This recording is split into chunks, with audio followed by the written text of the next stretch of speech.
Good morning, classmates, and to our subject teacher, Sir Padera.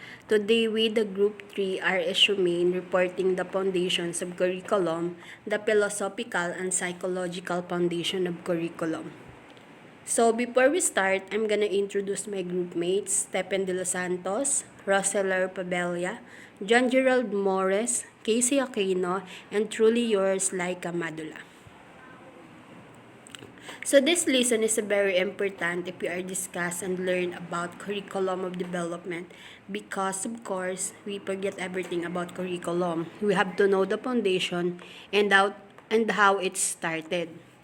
So there are four foundations of curriculum. It is divided into four: the philosophical, historical, psychological, and social. Each of the four major foundations has played a significant role in curriculum development, instructional practices, and curriculum development. So let's begin to the discussion of philosophical foundation.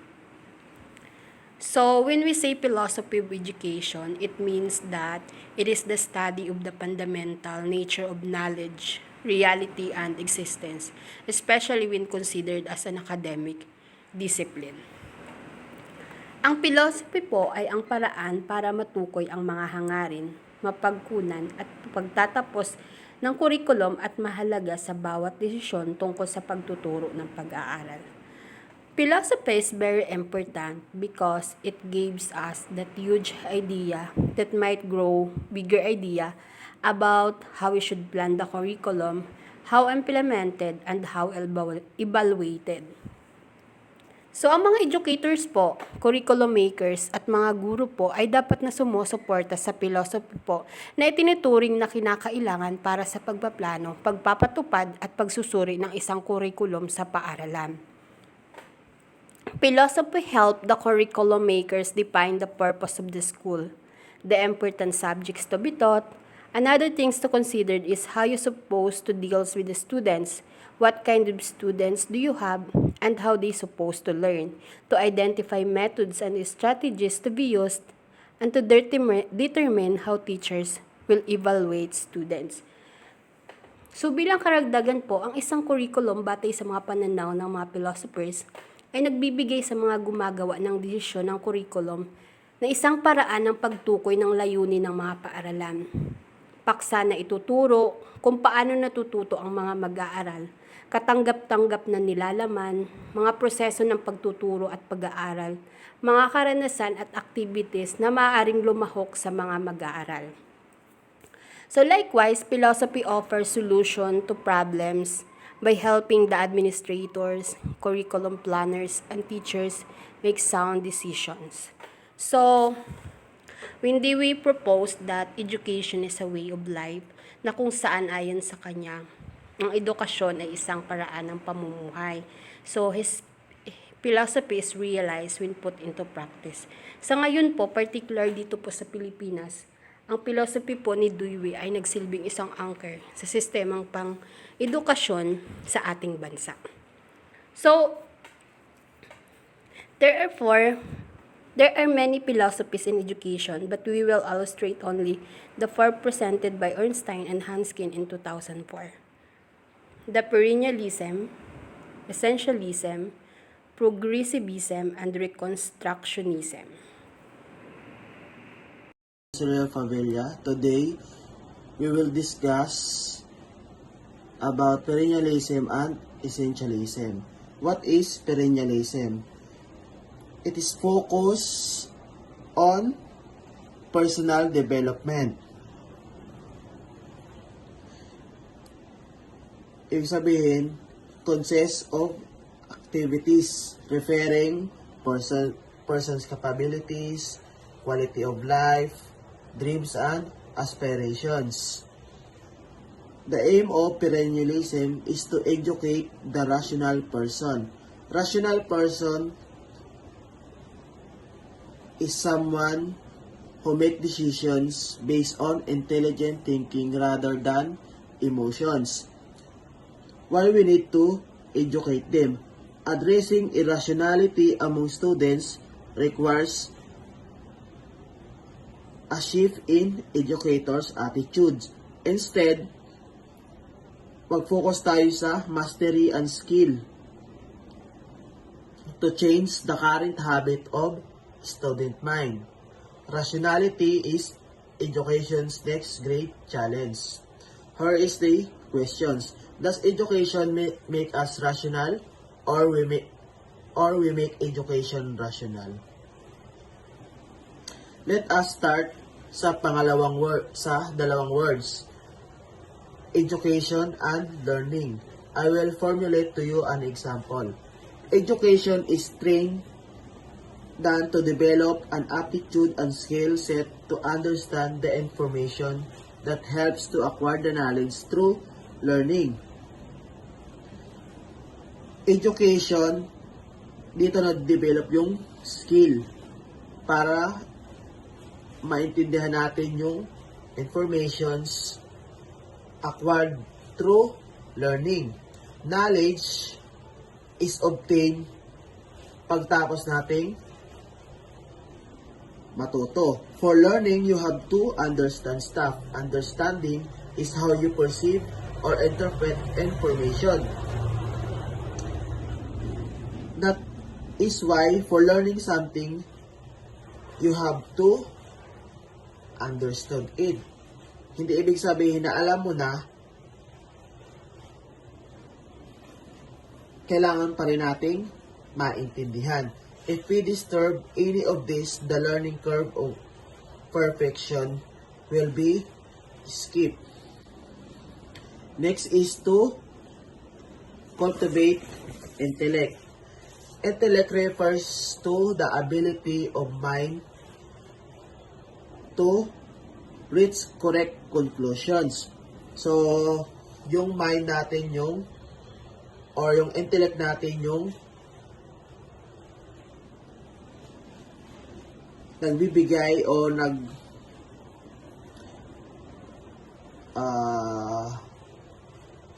sumasagot kung ano yung tama at mali and how to solve such problems. One traits that we gain intellect is through personal experience. It can provide understanding reality. Ito ay nag-contribute sa ating intellectual. Pangalawa is yung processing solutions to find problems. Through answering problems, it enriches yung ating human memory.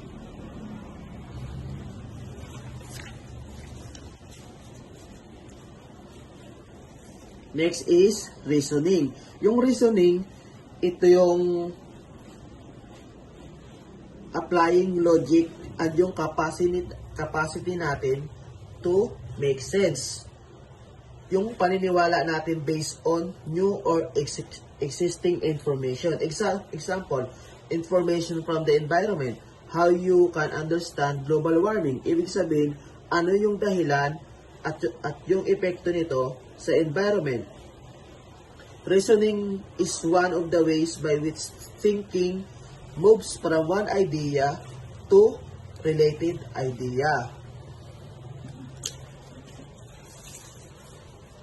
Another or under perennialism is classical subjects, literary analysis, and curriculum is constant. Classical subjects is the study of a complete civilizations. Kung ito man ay political, theory to literature, or from history to art. While the literary analysis is those studying a text, interpreting its meanings and exploring why the author made certain choices. Example, novels, short stories, and any other form of literary writing.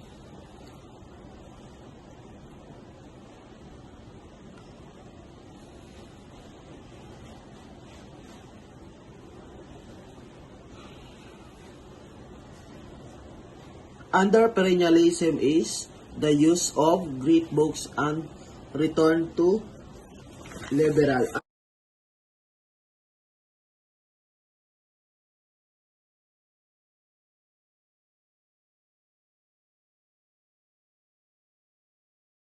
arts.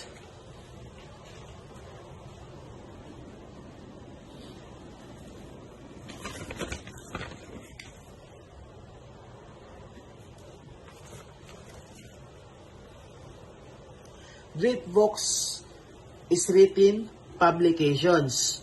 Example nito is yung philosophy, history, and sciences. According kay Dr. Mortimer J. Adler,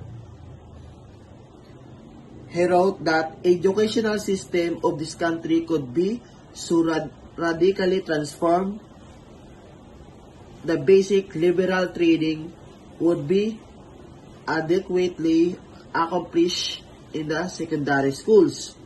Doing so, the degree should return to educational significance. Ayon sa kanya, yung liberal art should return, which the arts or skills of learning in all fields of subject matter.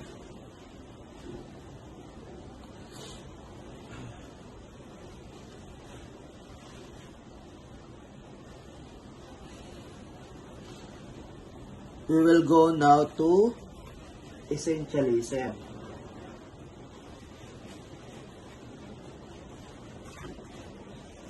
Essentialism is focused on essential skills. Kung ang perennialism focus on personal development, ang essentialism sa essential. Essential skills tend to be more vocational and fact-based and principle-based. That's the meaning of essentialism. The aim of essentialism is to promote the intellectual growth of the individual and educate a competent person.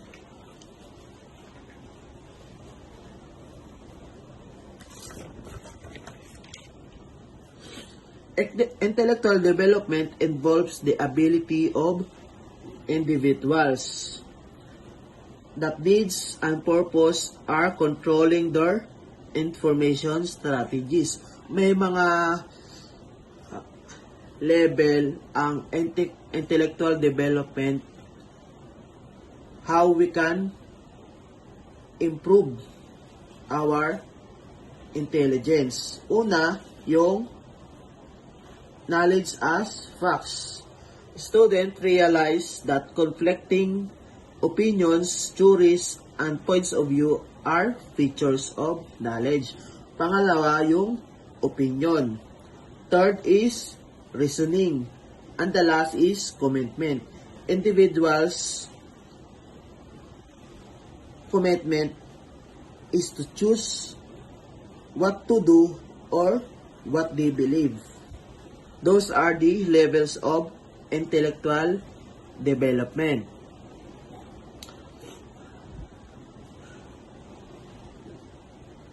Under essentialism is the sole authority in his or her subject area or field of specialization. Who has the authority? The teacher. Teacher is known as a skillful and expert one, or its knowledge is pondered as higher regarding certain subject.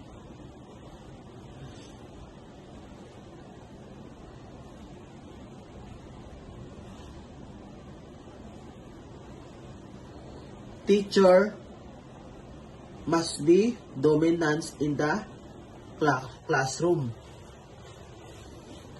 Kasi sila yung may responsible position or authority para magawa nila yung task nila. So, they must have the skill, the knowledge for the certain subject.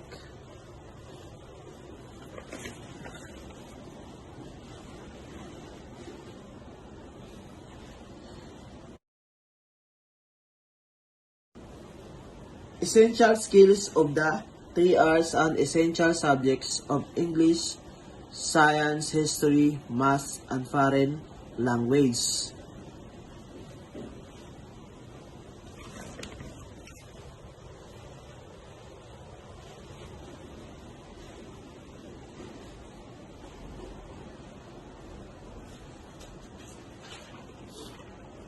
The 3 R are the 3 basic skills taught in schools: the reading, writing, and arithmetic. What is writing? It is the study of number. Excellence in education, back to basic, and culture literacy. Excellence in is it is an art won by training and habituation.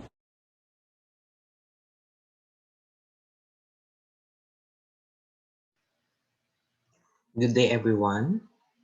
So let's now move on to the two others educational philosophies, which are the progressivism and the reconstructionism. So now let's talk about first the progressivism. So progressivism is an educational movement started by John Dewey that says that students learn through their own experiences. Progressivism also revolves around the students' needs, including teaching students to be good citizens as well as good learners, a concept known as focusing on the whole child. So here, the students are actively learning. They should interact with each other and to develop social qualities such as cooperation and tolerance for different points of view. In addition, students solve problems in the classroom similar to those they will encounter in their everyday lives. Best example is when we are in a classroom. There is always a discussion or interaction between the students and the teachers.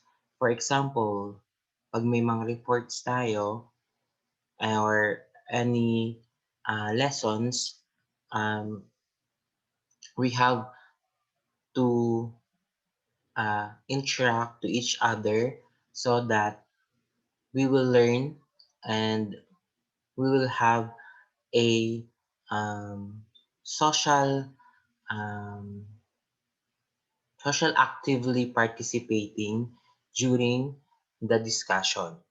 So we need to be actively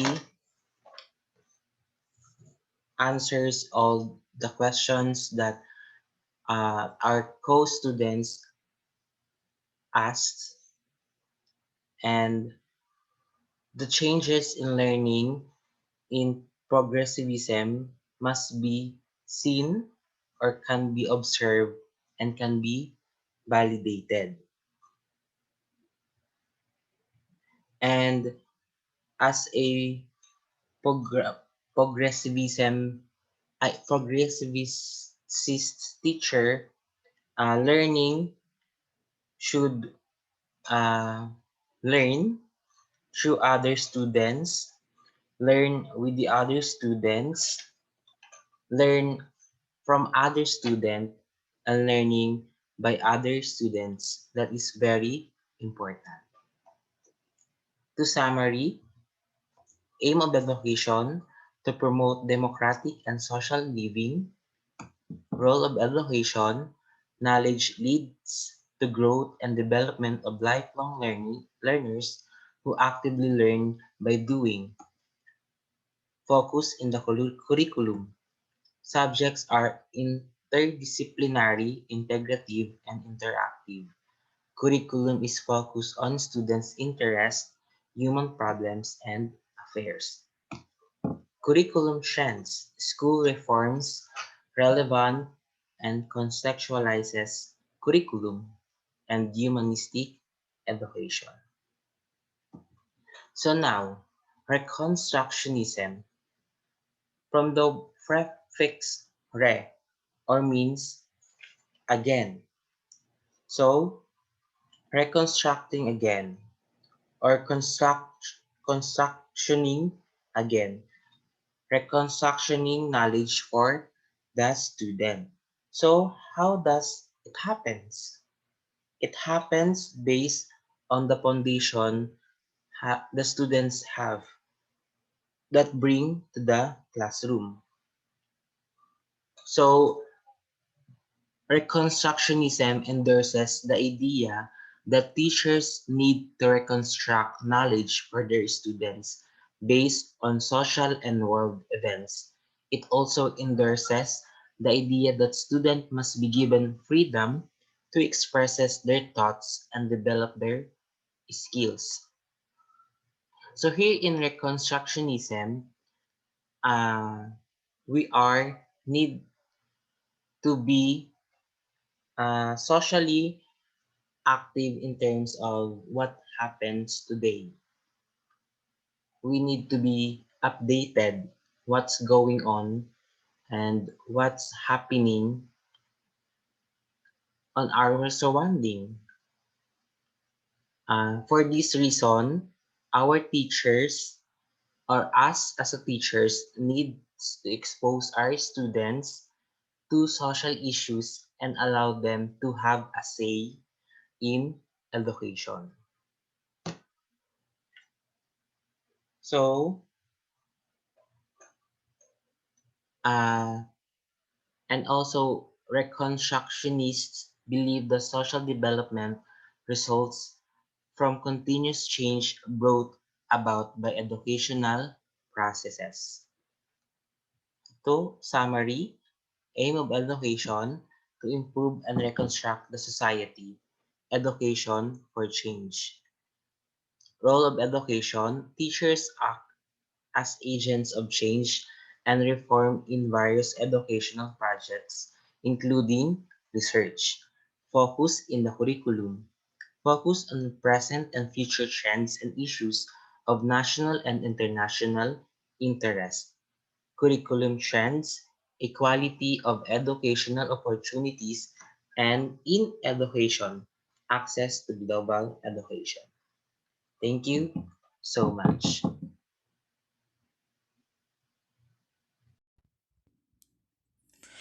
Maadong aga po sa atong tanan. Good morning everyone. Good morning sir. This is Lawrence Stephen M. De Los Santos, 27 years old, all the way from the municipality of Banton, a CAP student in Rombon State University, Calatrava campus. So our topic for today is all about the major foundations of curriculum, and we have the psychological foundation of curriculum. But before my presentation, let me first define what is psychology. Psychology provides a basis for understanding the teaching and learning process. As long as teaching and learning are important considerations for curriculum specialists, then psychology will be important as well. Teaching and learning are interrelated, and psychology cements the relationship. It provides the theories and principles that influences teacher students' behavior within the context of the curriculum. Psychology provides a basis for the teaching and learning process. It unifies the elements of the learning process and some of the questions which can be addressed by psychological foundations of education. Psychology considers that learning should be organized in order but that students can experience success in the process of mastering the subject. So meaning to say, there are proper guidelines para ma-master ng estudyante yung subject matter. Learning is considered a habit formation, and teaching is regarded as arranging learning experiences in such a way as to promote desirable behaviors. Meaning to say, there are several processes na sinusunod like arranging learning experiences in such a way as to promote desirable behavior. Under the psychological foundations of curriculum, there are three major groups of learning theories. First, we have the behavioral psychology. Second, we have the cognitive psychology. And third, or lastly, we have the humanistic psychology. Cognitive psychology focus their attention on how individuals process information and they monitor and manage thinking. Cognitivist theorists believe that learning constitutes a logical method for organizing and interpreting learning. Teachers use a lot of problem and thinking skills in teaching and learning.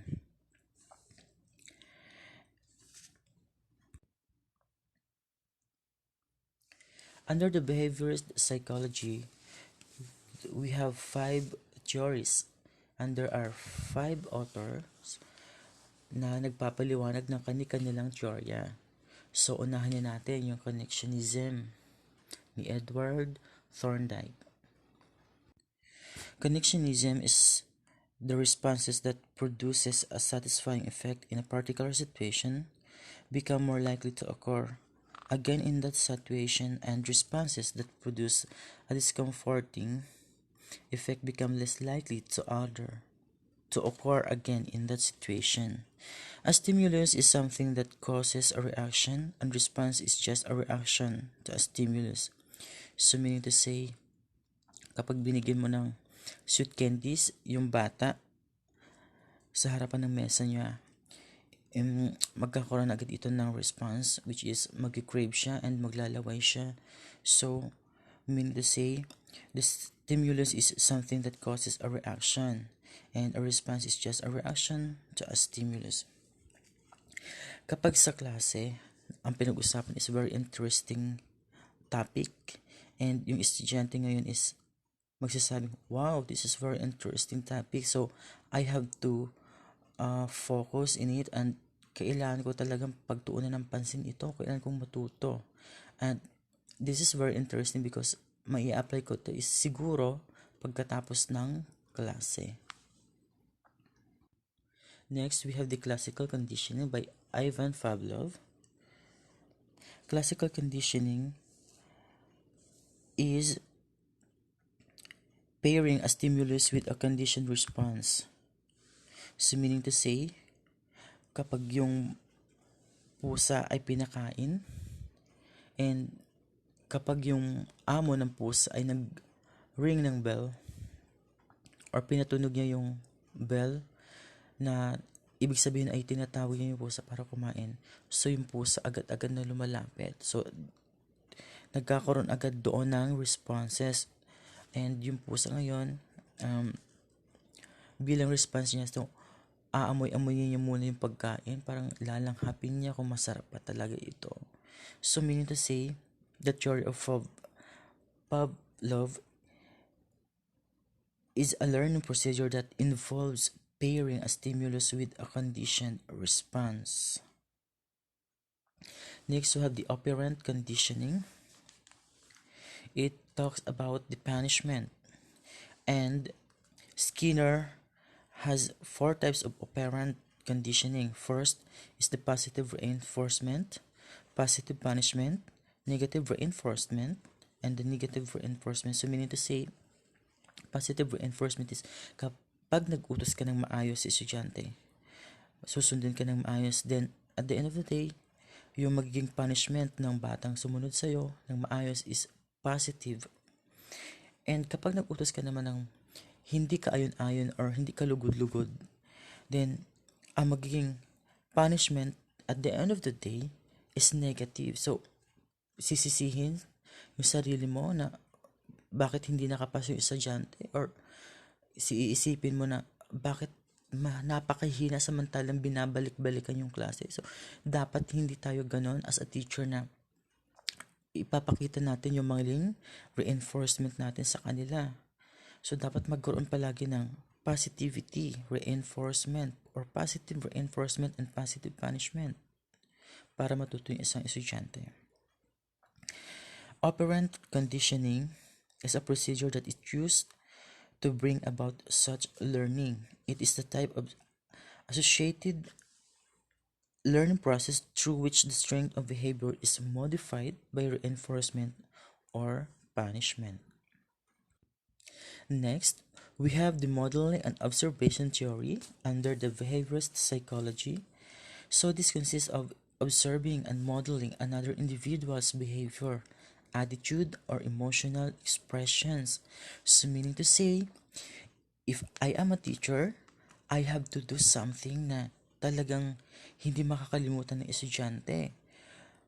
Like for example, pag sa klase, I have to cite persons, name of persons, even the reactions para maalala ng estudyante and manumbalik kung ano ba yung natutunan niya doon sa tao na yun.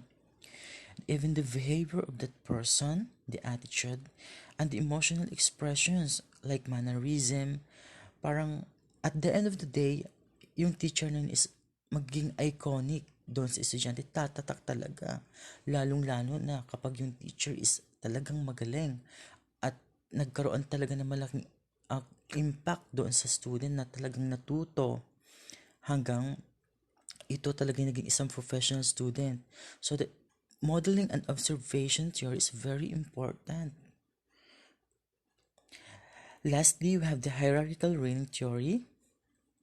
In this theory, one cannot adequately plan instruction without first identifying a measurable learning outcomes and constructing learning hierarchy to that outcome. So meaning to say, kailangan patatagin yung measurable learning outcomes bago magpatuloy yung processes na ginagawa.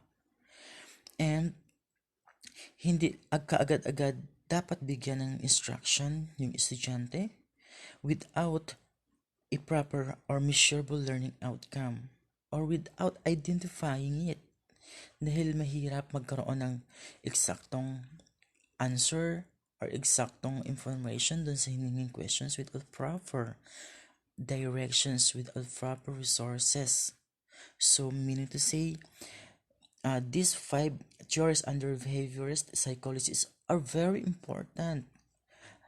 We as a teacher someday, kailang isa puso at isa buhay natin ito upang yung mga estudyante natin or magiging mga estudyante natin ay makasunod at makarelate sa kung ano yung ituturo natin sa kanila. Behavior psychology consider that learning should be organized in order the students can experience success in the process of mastering the subject matter. The method is introduced in a step-by-step. So, ibig sabihin, step by step, there is a process. There's always a process. There's always a guidelines.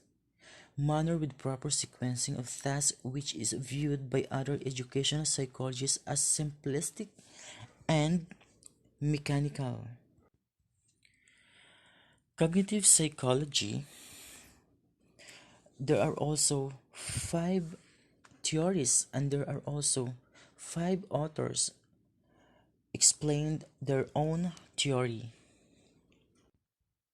But before that, let us first define what is the purpose of this cognitive psychology in curriculum. Cognitive focus their attention on how individuals process information and they monitor and manage thinking. Cognitivist theorists believe that learning constitutes a logical method for organizing and interpreting learning. Teachers use a lot of problems and thinking skills in teaching and learning. To the cognitive theorists, learning constitutes a logical method for organizing and interpreting learning. Learning is rooted in the tradition of subject, matter, and is similar to the cognitive development theory. Teachers use a lot of problem and thinking skills in teaching and learning. These are exemplified by practices like reflective thinking, creative thinking, intuitive thinking, discovery learning, and many more. When we say reflective thinking, it is very thoughtful or deliberative. Thoughtful, ibig sabihin talagang punong-puno ito ng ideas, lots of informations, and talagang naipapahatid ito sa mga estudyante ng maayos at malinaw para naiintindihan at mas lalong maiintindihan kung ano yung iyong sinasabi. Creative thinking, imaginative like creative writing. Kapag yung guro ay nagpapasulat and then yung estudyante not knowing talagang yung estudyante magaling. Yun yung tinatawag natin creative thinking. Meron agad siyang nabubuong concept kahit yung title pa lang ang sinasabi.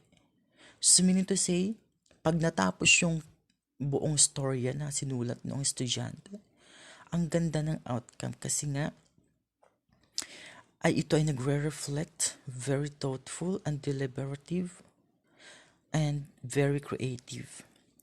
Next, we have the intuitive thinking, readily learned and understood. So, ibig sabihin, talagang nababasa at naiintindihan kung ano ito. There is always simplicity of words. Hindi ka talaga gagamit ng mga words na medyo malayo and napaka-high terms na mga words na hindi na talaga umaakba doon. So, ibig sabihin, gagamit ka talaga ng mga words na siguradong akma doon sa iyong sinulat. Next is discovery learning and many more.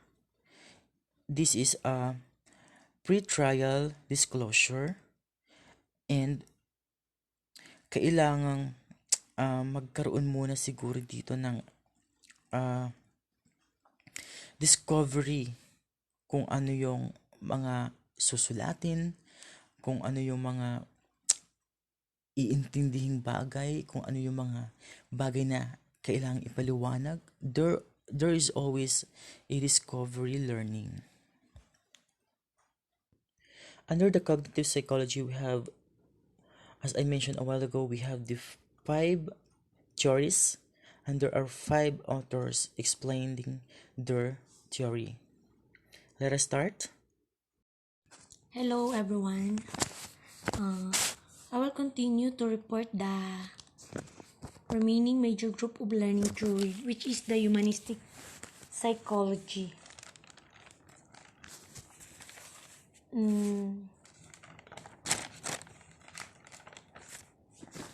Humanistic is also known as a third force, started in 1950s. This perspective grew largely out of frustration with both behaviorism and psychoanalysis. A human perspective is an approach to psychology that emphasizes empathy and stresses the good in the human behavior. In politics and social theory, this approach calls for human rights and equality. Humanistic approach to therapy instead of a medicine-centered or research-centered approach to therapy, the humanistic perspective encourages an approach that focuses on the individual persons, their individual needs, and improving self-awareness. Group therapy for families is an example of humanistic approach. So, in humanistic psychology has 3 psychologists who contribute their theories and principles. First is Gestalt theory, where learning can be explained in terms of wholeness of the problem and where environment is changing and the learning is continuously recognizing his/her perception. It emphasizes that the whole of anything is greater than its parts. That is, the attributes of the whole are not deducible from analysis of the parts in isolation. Gestalt psychologists believe that humans tend to perceive objects as complete rather than processing on the gaps that the object might contain. For example, a circle has good gestalt in terms of completeness. However, we will also perceive an incomplete circle as a complete circle. Next is the Abraham Maslow theory of human needs for self-actualizing person. Abraham Maslow was an American psychologist who was best known for creating Maslow's hierarchy of needs according to his theory. a theory of psychological health predicated on fulfilling initiate human needs in priority, culminating in self-actualization. Uh, Maslow believed that these needs are the example of psychological needs are air, food, water, shelter, warmth, sleep, etc. Maslow believes that these needs are the most instinctive needs because all needs become secondary until these needs are met. Like if we need water, then little else matters until we have something to drink. Next is Carl Roger. Do you know that Carl Roger is the father of the humanistic psychology? He was an American psychologist and among the founder of the humanistic approach to psychology. And Carl Rogers believed that for a person to achieve self-actualization, they must be in a state of congruence. For example of this theory, I don't understand what, or I feel different to how I used to feel. Rogers noticed that people tend to describe their current experiences by referring to themselves in some way. And in short, humanist psychologists, they are the humanist psychologists who are concerned with how learners can develop their human potential, the process not a product, personal needs not the subject matter, psychological meaning, and environmental situation. In summary, psychology has great influence in the curriculum. Learners are not machines and the mind is not a computer. Humans are biological beings affected by their biology and cultures. The psychological foundations will help curriculum makers in nurturing a more advanced, more comprehensive, and complete human learning. The major goals of psychology are to describe, explain, predict, and improve human behavior. Some psychologists accomplish this by contributing to our basic understanding of how people think, feel, and behave. Others work in applied settings to solve real-world problems that have an impact on everyday life. So that's all. Thank you.